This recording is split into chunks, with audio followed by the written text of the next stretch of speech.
إن في خلق السماوات والأرض واختلاف الليل والنهار لآيات لأولي الألباب. Yang pertama, apabila seorang pernah melakukan perbuatan dosa besar, perlukah menyebutkan rincian dosa yang pernah diperbuat saat bertobat?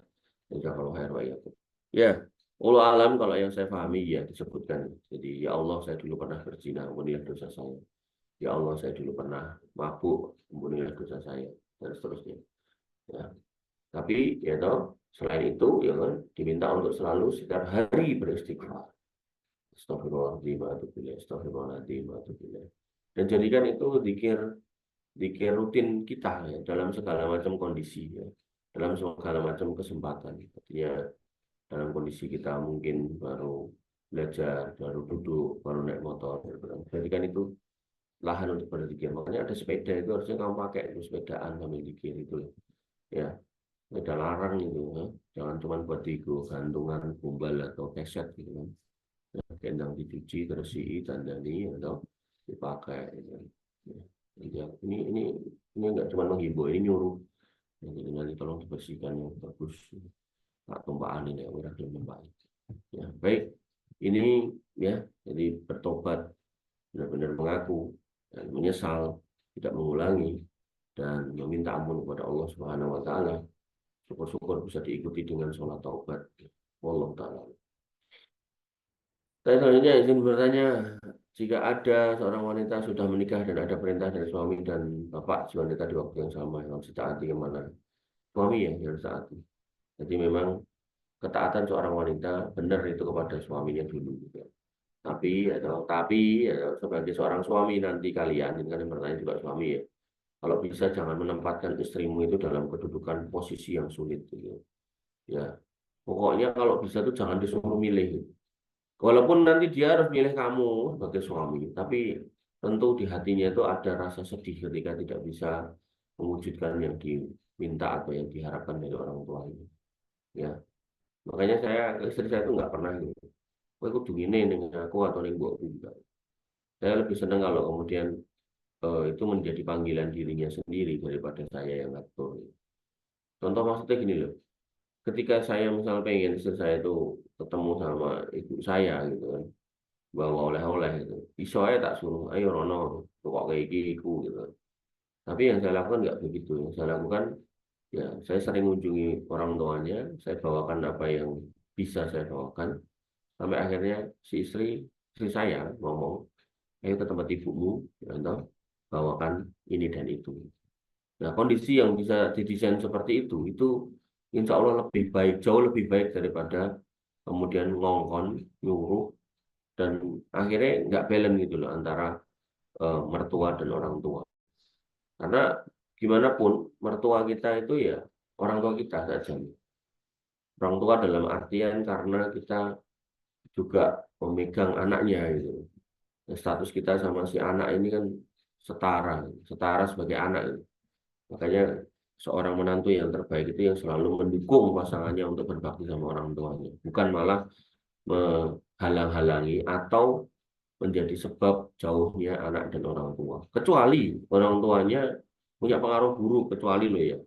Misal orang tuanya lagi maksiat, mabuk, ini ngajak anak mabuk, itu dijauhkan dulu nggak apa-apa. Tapi kalau orang tuanya baik-baik aja, nggak ada masalah gitu kan, tiba-tiba anaknya nggak boleh berkunjung dan seterusnya, ya, maka itu sebuah musibah. Makanya pernah ada seorang wanita bertanya sama saya, gitu, bukankah saya harus berbakti sama ibu saya, bapak sama suami saya? Saya jawab iya. Tapi sekarang bertanya aneh, ibumu anak lima wedok kabeh gitu loh. Nek kamu ngomong gitu terus ibumu sing ngurusi sopo gitu. Ya, maka harusnya ya toh, harusnya seorang laki-laki ketika mau menikahi seorang wanita harus dilihat struktur keluarganya seperti apa. Nah, emang jelas wedok kabeh, perempuan semua, satu keluarga. Maka jangan meletakkan atau memposisikan ya kita sebagai orang yang satu-satunya harus didahulukan, melupakan orang tuanya. Kasihan kalau orang tuanya tinggal perempuan sendiri kan, tinggal si ibunya sendirian. Nah, maka yang harus kita pahami adalah ya corone itu kita balance gitu loh. Sebagai suami kita juga diurusi, tapi dia juga bisa ngurusi orang tuanya. Dan itu kalau sampai terjadi, maka kena neng ati karo si istri ya toh. Alah, aku jaluk buat dituruti gitu. Terus toh. tenan itu. Jadi misal kamu mendapati mertuamu hidup sendirian, perempuan lagi gitu kan, udah jangan ragu ngomong sama istrimu, Dek, atau apalah bahasamu, sayang gitu kan. Ibumu diajak ke sini tinggal bareng, tak tanggung kabeh keperluannya. Terus pokoknya mangan saenenge, niup ya songo apa namanya, omah sing eneng iki, ya. Walaupun omahnya sederhana harus bismillah gitu kan. Insya Allah luwih HP ning kene timbang urip dhewe ning kampung kono gitu kan. Karena nanti nek ning kono kita nggak tahu dia nanti makan apa, jatuh, siapa yang nemenin. Barangkali malam rumahnya dimasukin ular kita nggak tahu dan seterusnya gitu. Nah itu sampai terjadi wah luar biasa. Seorang istri akan kemudian memberikan penghormatan yang sebesar-besar. Tapi banyak yang saya lihat justru ketika suami itu pengen satu-satunya sebagai yang dihormati, dihargai, sedangkan istrinya nggak di apa namanya dibantu untuk berbakti ke orang tuanya, akhirnya istrinya itu celintutan gitu loh. Celintutan, delik ke duit, dikirim ning wong tuane gitu kan. Kemudian pamitan yang boleh nilai wong tuane gitu. Kan kasihan itu. Nah, harusnya kita bantu mereka untuk berbakti kepada orang tuanya, bukan malah dijauhkan. Wallahu taala. Saya selanjutnya, Assalamualaikum, Waalaikumsalam. Saya punya teman bernama Fulan. Jadi dulu si Fulan ini banyak melakukan kesalahan. Alhamdulillah sekarang sudah diberi daya oleh Allah. Tapi suatu saat dia kaget dan takut karena mendengar hadis tentang kaum muhajirin. Muhajirin ya, bukan mujahirin. Oh, mujahirin. Oh ya, mujahirin. Orang yang apa namanya tidak diampuni dosanya. Betul. Dia sangat takut baru karena mengetahui dan dulu dia pernah bercerita aibnya ke teman-teman di saat masih belum bertobat. Pertanyaan pertama, apakah si Fulan masih bisa diampuni Allah jika dia bertobat karena terlanjur menceritakan aibnya? Bisa ya. Jadi selama kita masih hidup, selama nyawa masih dikandung badan, belum keluar sampai ke tenggorokan, selama matahari belum terbit dari tempat tenggelamnya, ya dari barat, ya maka tobat hamba itu akan senantiasa diterima oleh Allah Subhanahu Wa Taala ketika mau bertobat. Dan Allah sudah pastikan melalui nabinya, ya orang-orang yang bertobat akan hapus dosanya seperti ya orang yang nggak pernah berbuat dosa. Sehingga apapun bentuk dosanya, sebesar apapun dosanya, jika masih ada waktu untuk mengucapkan kata-kata tobat memperbaiki diri, insya Allah itu baik. Nah, rasa takut itu juga bagus, tapi jangan lupa kalau Allah selain juga harus ditakuti, adabnya juga dipahamkan juga bahwasanya Allah itu memiliki rahmat yang sangat luas. Sebaliknya kadang ada orang yang meremehkan adab Allah karena berpegang pada Allah itu maha memberikan rahmat, akhirnya gampang gitu, bermaksiat dengan penuh gampang banget itu. Nah, maka kita harus ada di antara dua sifat, yaitu al-khawf war roja. Jadi kita harus punya rasa takut kepada Allah Subhanahu Wa Taala kalau Allah akan menimpakan adab kalau kita nggak manut. Tapi di satu sisi kita juga harus punya rasa roja kepada Allah Subhanahu Wa Taala agar kemudian Allah mengampuni semua dosa-dosa kita. Maka selama kita masih hidup, masih nafas, ya masih ingat dosa-dosa kita, alhamdulillah kita ingat, maka kita mintakan pertobatan kepada Allah Subhanahu Wa Taala. Jangan sampai ya terbisik oleh setan untuk nanti wae, nanti wae, nanti wae, akhirnya malah mati disik dan di akhirat harus dicuci, disucikan di neraka. Maka itu bukan perkara yang mudah, itu perkara yang mengerikan. Wallahu taala. Pertanyaan berikutnya, apa yang harus dilakukan? Ya segera bertobat, perbaiki diri. Ya, adapun kepada apa namanya orang-orang yang pernah kita ceritakan, ya sudah nggak usah diapa-apain, biarin aja. Mau bacot cerita ya, biye gitu kan. Mau soal dikontak, ceritaku batal kan juga bisa gitu kan. Jadi ya sudah, biarin aja itu menggelinding seperti bola. Apapun yang kita nanti akan terima, yaitu sebagai sebuah konsekuensi karena kita melanggar tata nilai, tata aturan dalam agama. Yes, Bismillah, pokoknya bertobat, tobat tiap hari, perbaiki diri, beramal solih, banyak-banyak mendekat ke majelis ilmu dan seterusnya. Allah Ta'ala. Pertanyaan selanjutnya, saya izin bertanya, jika kita mendengar kabar orang yang meninggal yang berada di tempat jauh lalu ingat ketika masih bersama dulu pernah punya kesalahan, bagaimana menyikapinya? Lakukan sholat gaib. Nah, ini yang lagi viral nih. Sholat gaib itu ada dua. Kalau kamu bisa nemoni kuburan nih, itu bisa dilakukan di makamnya. Tapi kalau kamu nggak bisa menemani kuburan nih, jauh kuburannya di negeri tertentu, bahkan mungkin gue orang ngerti mati dengan dia, ngomong cuma dikabari mati gitu aja, maka bisa dilakukan sholat gaib di masjid. Gitu. Atau kalau nggak ada barangannya ya di rumah ya nggak apa-apa. Nah, intinya ini ada namanya sholat gaib. Jadi sholat gaib itu sholat jenazah yang dilakukan ketika jenazahnya sudah dikuburkan. Ya, apakah kita bisa mendapati kuburannya atau tidak? Gitu. Wallahu ta'ala. Dan selanjutnya ini bertanya, dalam mengaplikasikan sabda Rasulullah SAW, kebaikan akan menghapus atau menutupi kesalahan. Al-hasanatu yudhibna sayyi'at. Begitupun sebaliknya. Bolehkah tobat atas mungkin dulu pernah melakukan transaksi ribawi dengan sistem MLM dengan diiringi sedekah, dan dalam sedekah itu diselipkan niat untuk mengumpulkan segala buruk yang pernah dia lakukan. Gini, jadi tobat itu kalau kemudian konteksnya adalah dosa antara seorang hamba dengan Tuhannya toh, ya misal kayak berbohong, misal kayak kemudian apa namanya minum khamr, ya, maka itu urusannya kepada Allah Subhanahu Wa Taala mungkin bisa cuma ditutup dengan apa namanya istighfar, ya minta ampun dan seterusnya. Tapi kalau konteksnya adalah keuangan, konteksnya adalah muamalah, ya konteksnya adalah ada urusan, ada tanggungan dengan orang lain, ada sanggeman dengan orang lain, ya maka di sini ada tambahannya, yaitu harus diikuti dengan mengembalikan semua yang bukan hak kita kepada yang berhak.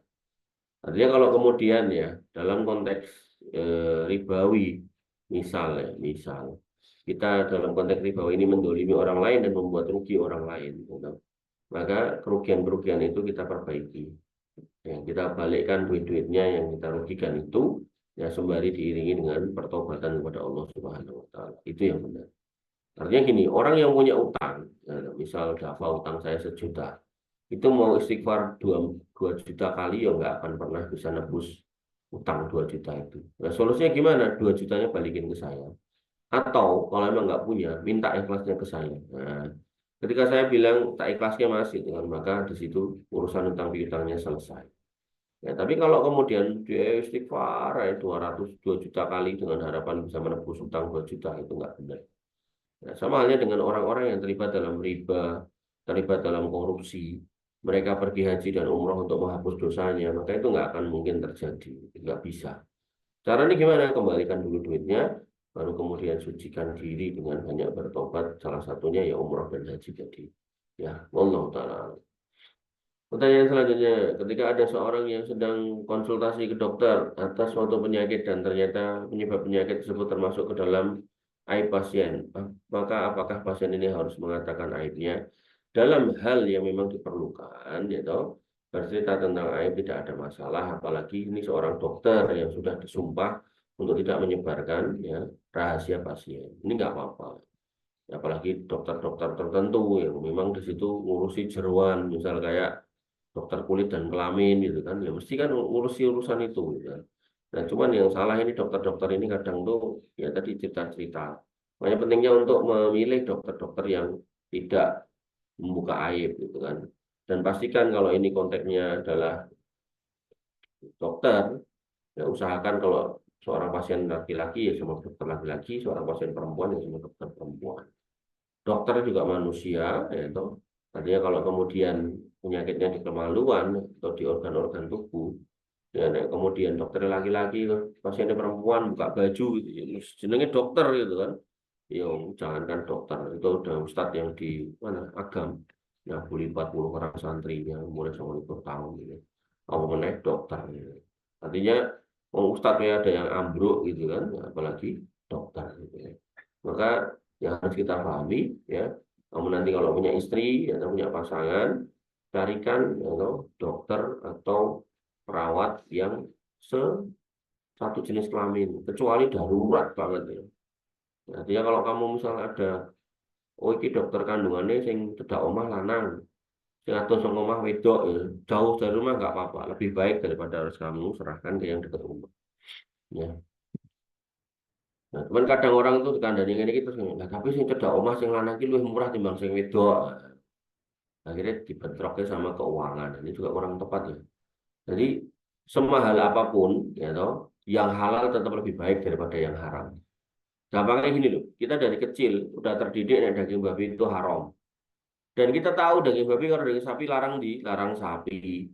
Tapi apakah kita mau karena nyari yang murah terus kita makan babi? Enggak mau kan? Karena kita nggak mau kenapa? Karena kita tahu kalau yang murah itu haram.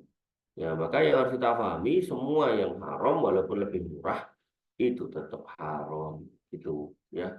Contoh lagi misalnya, ya kita beli ayam yang disembelih sekilo piro mas kilo, 30 atau 40, 27, 30.000 lah gitu. Itu ayam hidup disembelih sekilo 27 atau 30.000 gitu. Tapi ayam mati, nah, satu ekor itu paling mungkin 5.000 atau berapa. Nah, maka karena kita tahu nih, ayam mati itu haram, ya kan, dan murah, maka walaupun murah kita nggak akan pernah beli ayam mati untuk dimakan, ya. Sehingga kita tetap beli daging yang larang, tapi jelas halal dan toyib gitu loh. Dan itu binatang atau ayam yang hidup yang disembelih. Maka dalam konteks ini tadi terkait perpasienan juga sama ya. Jadi walaupun ada dokter laki-laki kandungan yang lebih murah daripada dokter perempuan kandungan, maka seorang muslim sikapnya adalah tetap mendatangi dokter perempuan, bukan kemudian dokter laki-laki. Wallahu ta'ala. Pertanyaan selanjutnya. Apakah termasuk riba jika teman mengembalikan pinjaman dengan menambah sedikit uang tanpa ada kesepakatan? Ya, ini kata kuncinya, tanpa ada kesepakatan. Artinya kalau nggak ada kesepakatan, maka itu bukan riba. Ya, jadi dan termasuk kata Nabi SAW, sebaik-baik orang yang mengutang adalah orang yang ahsanukum qadaan, yang lebih baik dalam mengembalikan.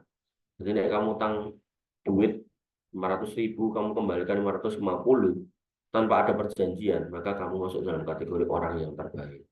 Kalau kamu kemudian pinjem motor, pas buat pinjem bensinnya tinggal setengah, pas buat pakai habis, terus buat balikin full tank, itulah orang terbaik. Nah, artinya kalau ada orang terbaik yang mengembalikan dengan lebih baik, maka mafhum mukhalafahnya berarti orang yang jelek adalah yang mengembalikan dengan kondisi yang lebih jelek. Ya, nyileh katok judulnya. Balik kene katok eswek, itu orang jelek. Ya, nyileh duit ya toh. Kudune balik kene 500, balik kene mung 400. Sing 100 dijaluk, itu kurang tepat. Ya, nyileh rantang atau nyileh ember balik ini bocor, itu kurang tepat. Termasuk saya pernah tahu ada orang itu pinjam mobil itu kan, itu balik ini benar-benar sat banget sampai mobil itu starter iso. Nah ini juga jelek gitu kan. Ya, artinya ini kehidupan yang apa namanya, sebuah prinsip sederhana yang akan kemudian baik untuk kehidupan kita dalam bermasyarakat. Jadi orang nggak akan kapok kalau kamu membalikan dengan lebih baik. Jadi misal kamu bisa nyopir, terus tetanggamu punya mobil, terus kamu butuh mungkin buat ngantar istri lahiran atau orang tua sakit atau apalah, disilai gitu kan.